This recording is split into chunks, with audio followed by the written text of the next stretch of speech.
Hello you guys and welcome to my channel. So today's video is going to probably be a long one, so I'm probably going to talk quick, but I have text message receipts.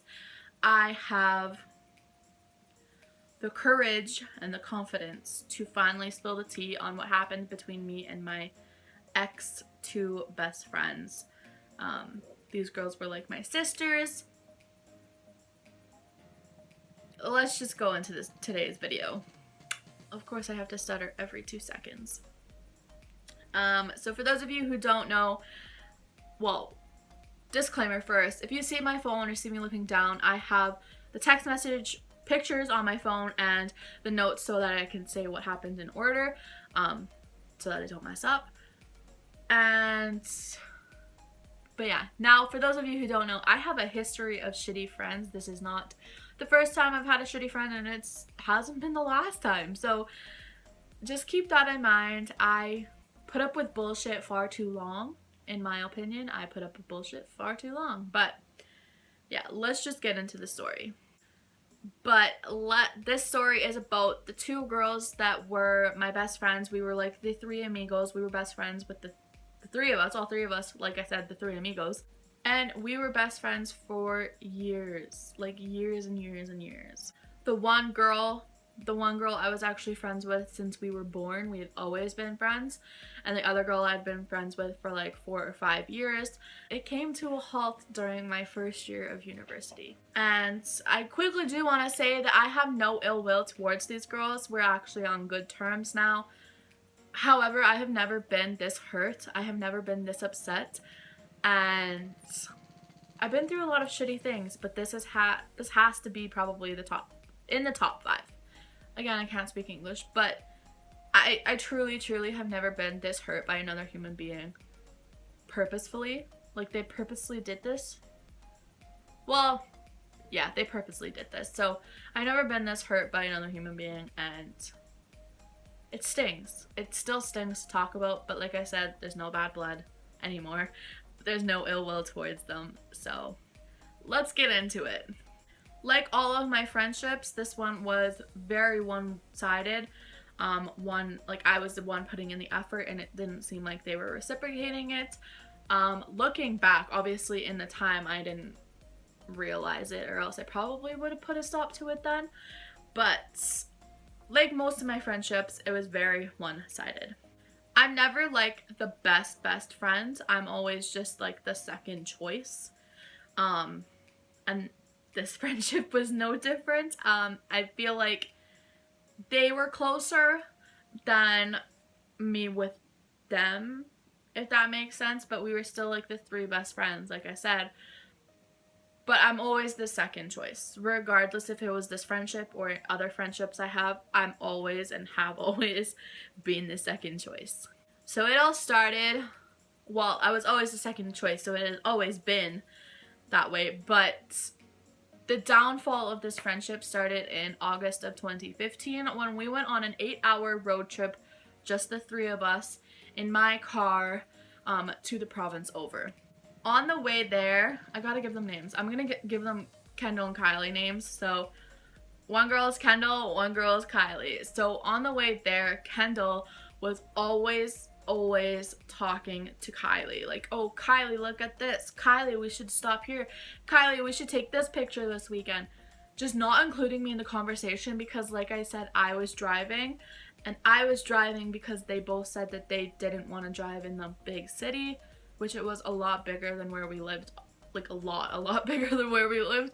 But that was their excuse for not driving, which was fine with me. But include me in the conversation just because I'm driving and we're in my vehicle. They weren't really talking to me too much, if that makes sense. And I know that sounds so small and so petty, but like when you feel left out, like I feel left out 95% of my entire life. So when you feel left out, you feel deeply hurted. You're hurt. When people leave you out, you're hurt. I can't remember. I should preface, this was I believe a 4-day trip, so a 3-night trip So we were there in the city for 3 nights in a hotel. I can't remember what specifically set me off this morning. I think it was the 3rd day we were there. 2nd or 3rd day we were there. And I remember Kendall and Kylie were still sleeping. And I went down to the lobby, phoned my dad, and just started bawling. I was on the phone to my dad bawling. I think it was a buildup of everything that had happened so far on the trip, the ignoring, the talking over me, the not including me, like everything probably was just built up, and I was so upset. And I just remember repeating to my dad, I don't know what I did. I don't know why they're acting like this. I don't know what I did to them. Like, why do I deserve this? And that's the thing with me, is I always take things so personally, and I always think it's my fault. So I just couldn't understand what I had done for them to act this way. And yeah, I was just bawling to my dad in the middle of the hotel lobby. Like, my dad is my rock in life. He knows exactly how to calm me down, even through a phone call. So he was just calming me down, and I eventually stopped crying, and I talked to him on the phone while I went to Starbucks down the street, because they still weren't up, and it was probably like 10 or 11 at this point, I think. I don't know. I'm usually the last person up, but for some reason they must have been tired, or I don't know, they were sleeping still. So I pissed off and went and got some Starbucks and then came back to the hotel room. On this same trip, I remember we went out to a bar, and we were with we were with Kylie's friend. Kylie's friend lived in that city, so we went out to a bar, the 4 of us, and again, they weren't including me. They were ignoring me. They were talking over me. They were just leaving me out as a whole. And I remember calling 2 of my friends back home. I won't even give them names because they're not a part of the story, but I remember calling 2 different people back home and just crying to them. I would excuse myself and go into like the hallway at a bar or the bathroom or wherever I went, and I just told them what was happening that weekend and how upset and hurt I was.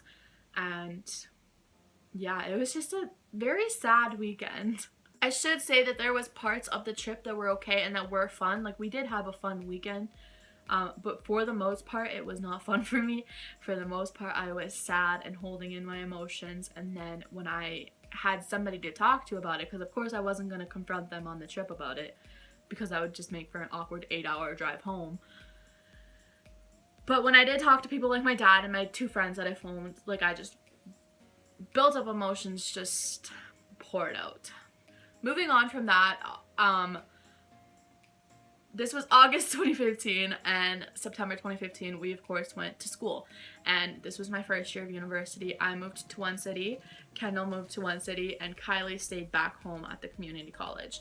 And so we were living in 3 different cities, but we were still keeping in close contact. We had a group chat of just the 3 of us, so we were talking in that quite a bit. And then in September, I want to say mid-September, Kendall actually texted us and asked us if we wanted to go on a volunteer trip to Africa for 2 weeks in the following summer, so summer 2016.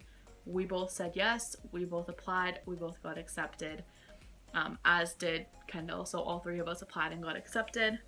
And then this is kind of where shit really hit the fan. So before we got accepted, I can't remember exactly when this happened actually, but we were planning on dressing up together for Halloween and going out together for Halloween. So we were planning all that, we were shooting ideas back and forth, and we ended up going with my suggestion for a costume. That was that. It was still September, we weren't planning on getting materials yet, whatever. But it was my idea to dress up together, to go out together, and it was my costume idea. And then the whole trip thing, we applied, and then I think we finally heard back. And I'm going to be reading the text messages now, but just to give it a preface, I had gotten an email from the recruiter, because you had to apply to get into this program to go for 2 weeks to volunteer. I applied, I got accepted, and then immediately after I got my acceptance email, I got an email from the recruiter herself saying, just so you know, we actually accidentally accepted too many people. So there's 4 people fighting for 1 spot. So put your down payment down fast so that can be your spot. 4 people, and me and Kendall were one of them. Kylie had already paid and secured her spot, but me and Kendall did not. So I texted our group chat.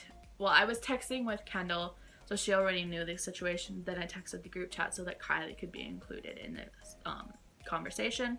So I'll read those now. So initially I had asked Kendall why she was paying on Saturday, and she said, I don't have a debit Visa card anymore, so I have to wait till the weekend to use my brother's Visa card. And so I said, so Kylie, sorry, I'm getting the names mixed up. So Kylie, we have a slight problem. We have to switch the trip dates because the trip we wanted only have 1 spot left, and me and Kendall are fighting for it. And then Kendall sends in the other dates saying that there is vacancies, and she asks June 26th to July 9th. And then I said, is there any way we can see how many vacancies there is? And then Kylie says, I can't then, I will be in BC for a grad, and how do you guys know you're fighting for the last spot?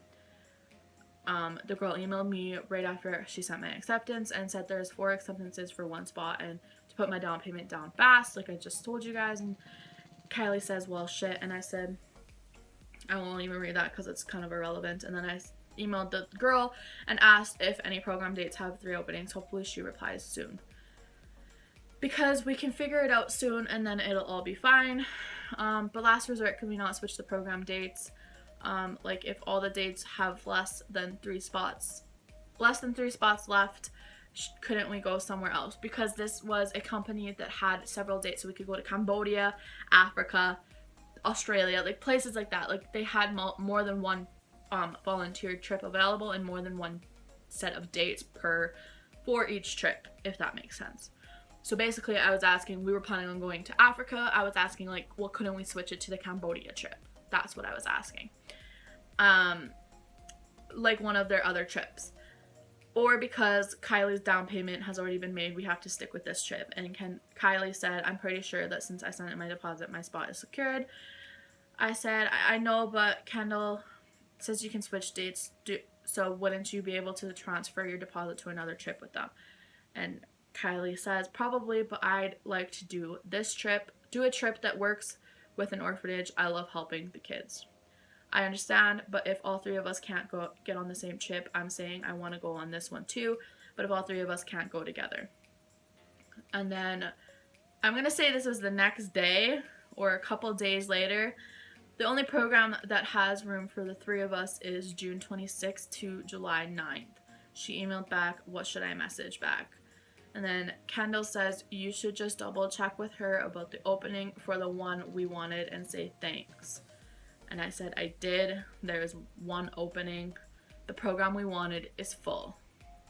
She said that she was going to try and get more people to go during that time. They were going to contact the orphanage. And I said, she also told me that, but there's no guarantee. And she told me that she doubts it. So are we just going to wait and see what the people say?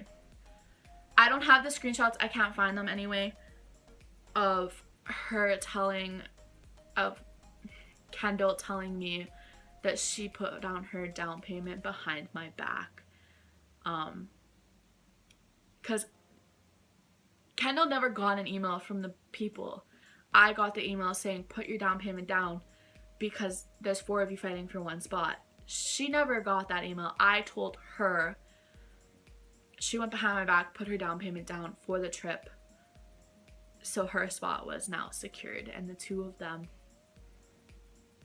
were now planning on going without me. Because Kendall went behind my back and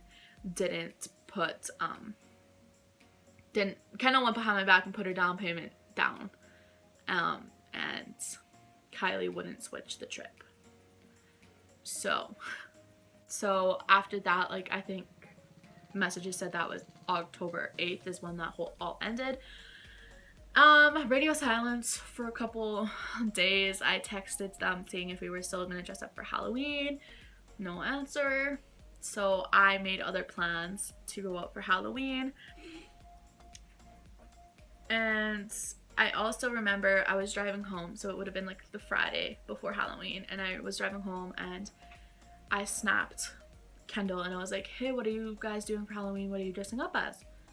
Friendly conversation, because I already knew deep down what they were doing and what they were dressing up as, and she R&R'd me.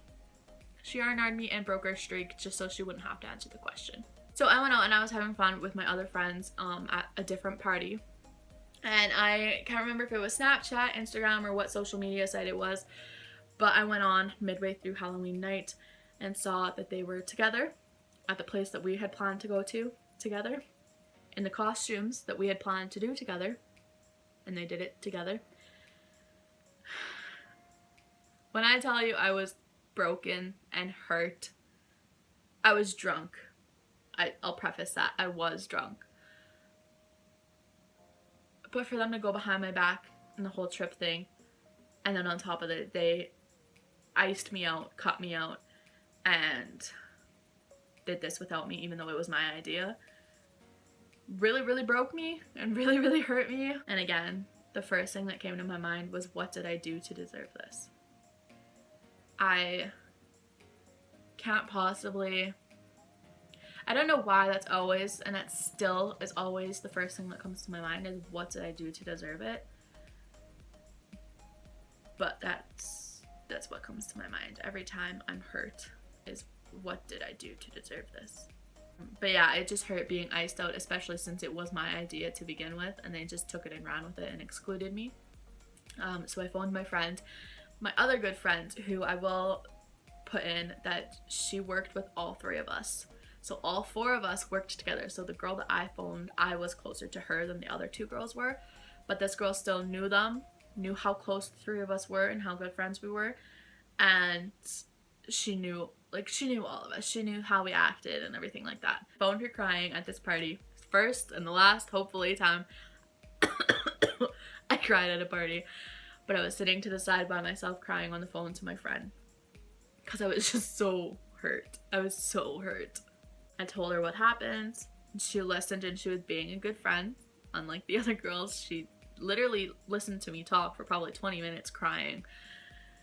And then she just, after I was done talking, she just said, you need to talk to them. You need to tell them how you feel. You need to ask them what you did. You need to express to them how hurt you were, and was basically just giving me good advice. And she's like, you'll never know unless you ask. And she said, and that was basically all she said, like, you'll never know unless you ask them. What did you do to deserve that? Why did they do that to you? And tell them how hurt you were. So I'm pretty sure I waited a few weeks, maybe just a couple days, but I'm pretty sure it was a few weeks before I did actually text them, because I didn't want to text them that night when I was drunk and both of them were drunk, and when I was still very, very hurt. But I did text them eventually, and I have those messages again, so I will read them to you. So here are those messages. Hey guys, I just wanted you to know some things. I'm not looking to start any drama, or I should mention before this, we hadn't talked. This was, I wonder if it'll say a date. November 12th. So it was almost 2 weeks later. We hadn't talked at all since. And I said, hey guys, just wanted you to know some things. I'm not looking to start any drama or start a fight or anything, but you guys going on this trip and acting like I was never a part of it really hurts me.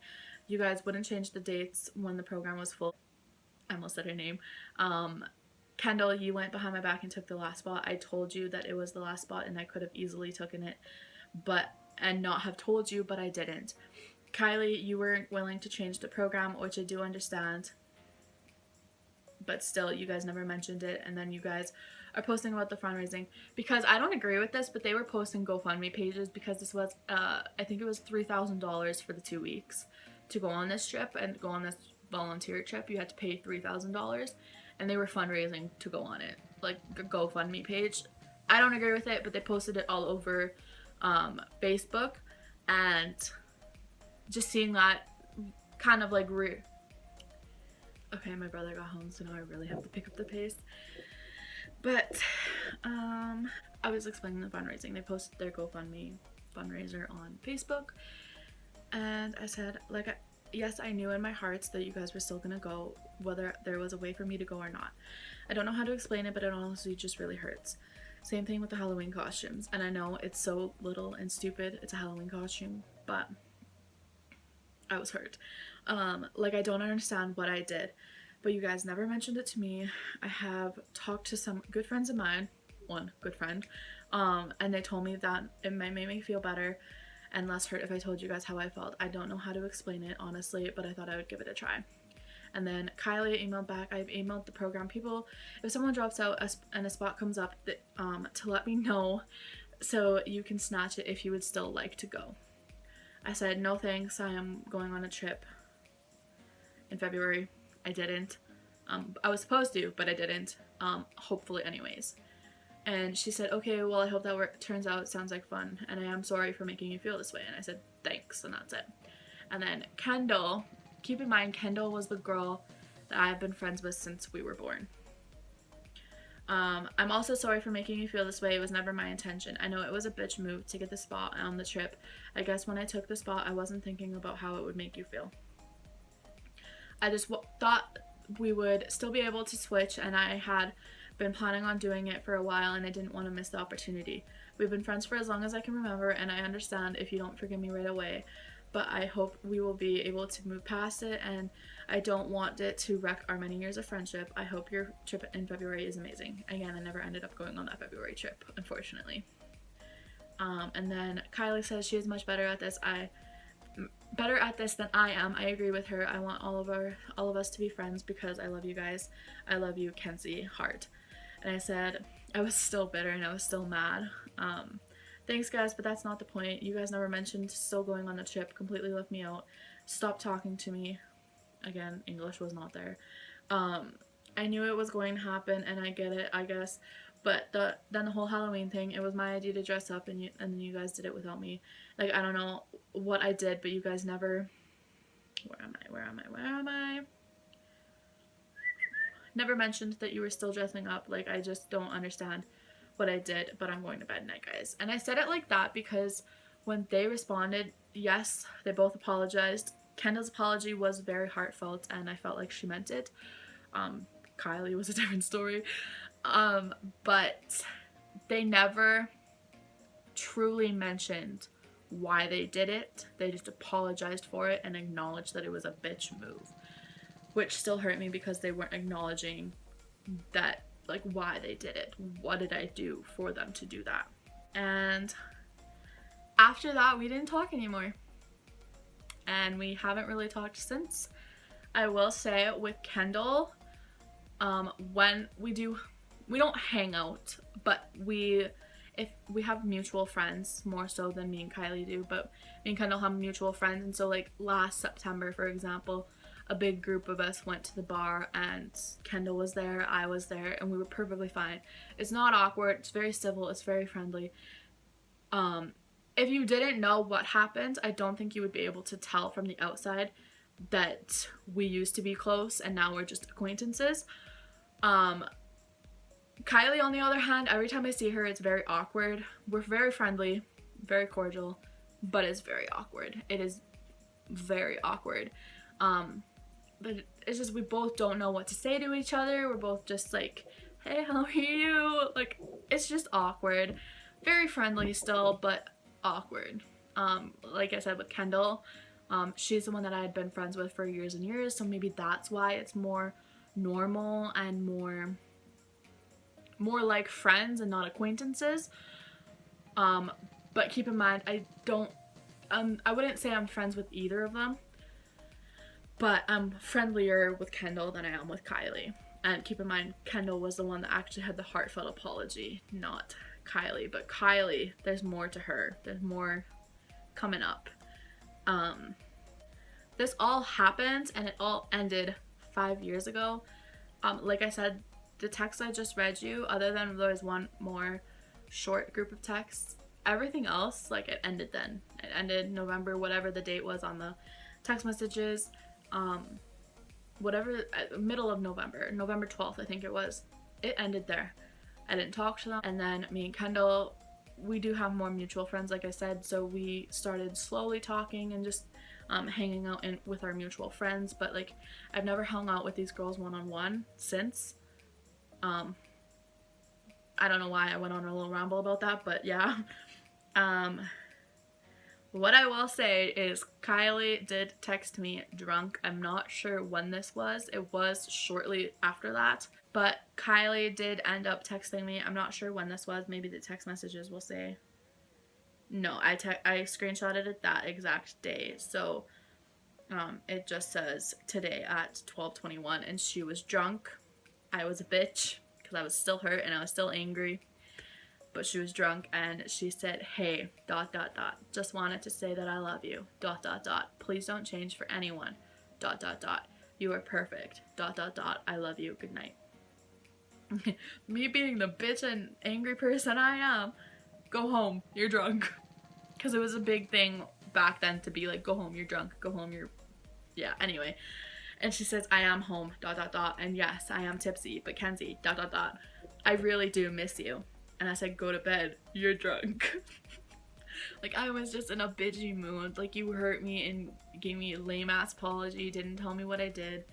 She said, please Kenzie, ... I need you in my life. People say you don't know what you have until it's gone. And it's true, I need you. Please forgive me, I need you. I'm going to bed, good night. Kylie. Okay, good night. And that was it from her. The following summer, they went on the trip. We all did work together, so when they went on the trip, we were very short-staffed because 2 people leaving for 2 weeks straight leaves us very short-staffed. And I ended up working close to 150 hours in those 2 weeks, just picking up from them, from their loss of shifts, from them not being there. I worked probably 150 hours in the 2 weeks they were gone. And when they got home, I could have just been reading too much into it because like it had been almost a year, because obviously all this happened in November, and then they went in January, they went in July. And like I said, I could just be reading too much into it because I was hurt that they did go on the trip, that they still went on the trip. But Kendall, somebody asked Kendall at work how the trip was. And she looked me in the eye. I wasn't the one who asked it. She looked me in the eye and she said, it was an experience of a lifetime. And I'm like, too bad you cut me out of it. I'm like, I don't know. I'm gonna end this video by saying no bad blood with these girls. No ill will. No bad blood anymore. No ill will. Like I said, the one girl, it's still awkward being around her. Not in a bad way. It's just like, I feel like we're just both awkward people. Honestly, I feel like we're just both awkward people and we don't know what to say to each other. But with Kendall, it's pretty normal. Like I mentioned earlier, I don't think you'd be able to tell that we ever had an issue if you didn't know about the issue, if that makes sense. So yeah, I don't want anyone to get any wrong impressions. I don't know why I did that with my hair. What the hell? This just makes me so uncomfortable to talk about, but it's my story. This happened to me. They did this to me, so it makes good content. So that is it for today's video, you guys. I hope you did enjoy. I forget my outro. I post videos every Monday, Wednesday, and Friday, so I hope you subscribe so you never miss a video, and I will see you in the next one. Bye.